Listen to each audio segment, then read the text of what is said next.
Hello friends, welcome to banking web channel.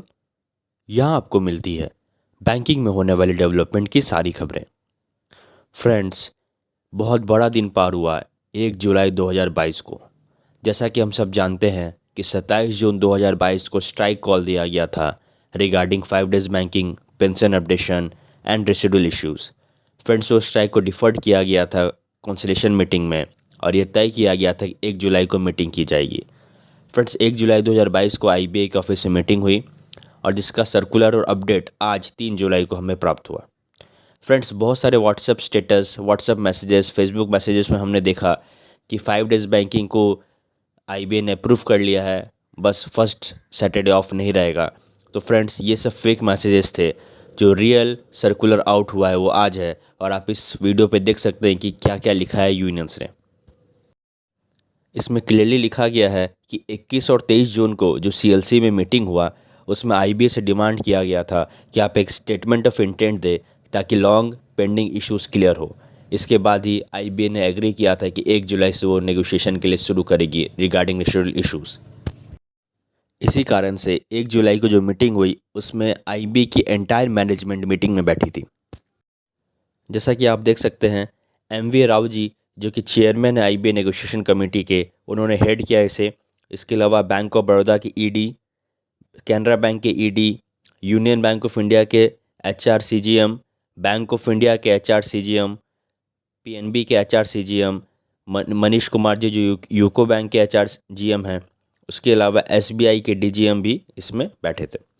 Friends, सबसे पहला मुद्दा जो कि सबसे हॉट टॉपिक है आज के बैंक एम्प्लॉयज़ के लिए, जिसके रिगार्डिंग बहुत सारे मैसेजेस, फेक मैसेजेस बाहर आ रहे थे, वो है 5 डे बैंकिंग।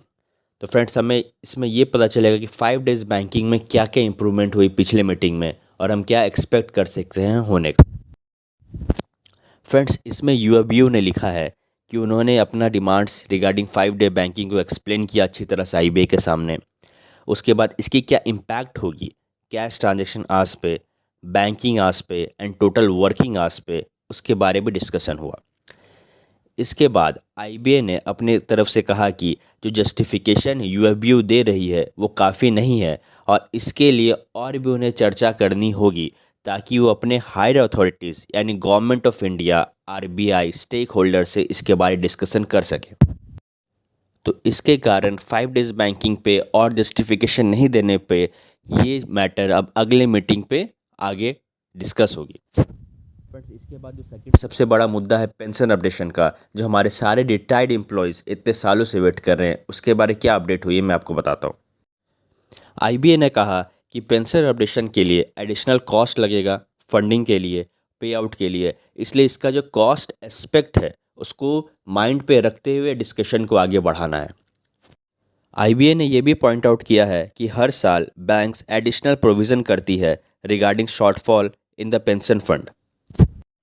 इसके बाद सबसे ज़्यादा चर्चा पेंशन अपडेशन पे ही हुई और ये चर्चा के बाद ये निष्कर्ष निकाला गया कि जो एक्स ग्रेडिया पेंशन है प्री 1986 रिटायरीज़ का या स्पाउसेस का, उसे प्रायोरिटी बेसिस पे चलाया जाएगा और जो इम्प्रूवमेंट होगा पेंशन ऑफ रिटायरीज़ जो कि 1/1/1986 से 31 अक्टूबर 2002 तक है, उसके बाद उसे उस मैटर को उठाया जाएगा। और उसके बाद जो पेंशन के लिए इम्प्रूवमेंट के लिए अपडेशन करना है रिटायरीज़ का, जो कि 1 नवंबर 2022 के लिए होंगे, उसके लिए एडिशनल कॉस्ट को कैसे स्प्रेड आउट करना है उस पर डिस्कशन होगा। इसके बाद ये भी कहा गया कि जो पेंशन अपडेशन होगा उसे यूनिफॉर्म इंडेक्स 6352 पॉइंट्स पे किया जाए, जिसके बारे में आईबीए ने कहा कि उसे और कुछ समय चाहिए इसके बारे सोचने के लिए और आगे डिस्कशन में से कंटिन्यू किया जाएगा। तो फ्रेंड्स, दो जो बड़े मुद्दे हैं 5 डेज़ बैंकिंग और पेंशन अपडेशन, इसमें बहुत बड़ा अपडेट कुछ नहीं आया है, जिसके कारण हमें लग रहा था कि स्ट्राइक डिफर्ड किया गया है ताकि 1 जुलाई को इन दोनों पे बहुत बड़ा कोई अपडेट आएगा। पर फ्रेंड्स, ऐसा कोई अपडेट आया नहीं और हमें अगले मीटिंग्स का वेट करना होगा कि 5 डे बैंकिंग और पेंशन अपडेशन में क्या होता है। फ्रेंड्स, इसके अलावा भी बहुत सारे मुद्दे हैं जो कि रेसिडुअल इश्यूज़ में आते हैं और उनके बारे पॉइंट वाइज पॉइंट इस सर्कुलर में लिखा गया है और क्या क्या अपडेट्स हुई है मैं आपको बताता हूँ। फ्रेंड्स, इसके बाद आप देख सकते हैं पेंशन अपडेशन में इम्प्रूवमेंट के लिए कहा गया है कि वेज रिवीजन के साथ साथ ही पीरियडिक अपडेशन होगा पेंशन के लिए और इसके लिए 50% ऑफ पे दिया जाएगा to the retirement after 20 years instead of present 33 years. इसके बाद आईबीए ने कहा कि इस मैटर को भी वो गवर्नमेंट से डिस्कस करेगी और उसके बाद ही डिस्कशन में लाएगी। फ्रेंड्स, इसके बाद जो मुद्दा था कि change in DA scheme, shifting of base year to 2016, जैसा कि हम सब जानते हैं ये गवर्नमेंट पब्लिश करती है कंज्यूमर प्राइस इंडेक्स को, और 2016 के 100 सीरीज़ पे करती है। तो यूएबीओ ने यही मैटर उठाया यूनियंस के सामने कि हमारा जो डीए है उसे अकॉर्डिंगली मॉडिफाइड किया जाए।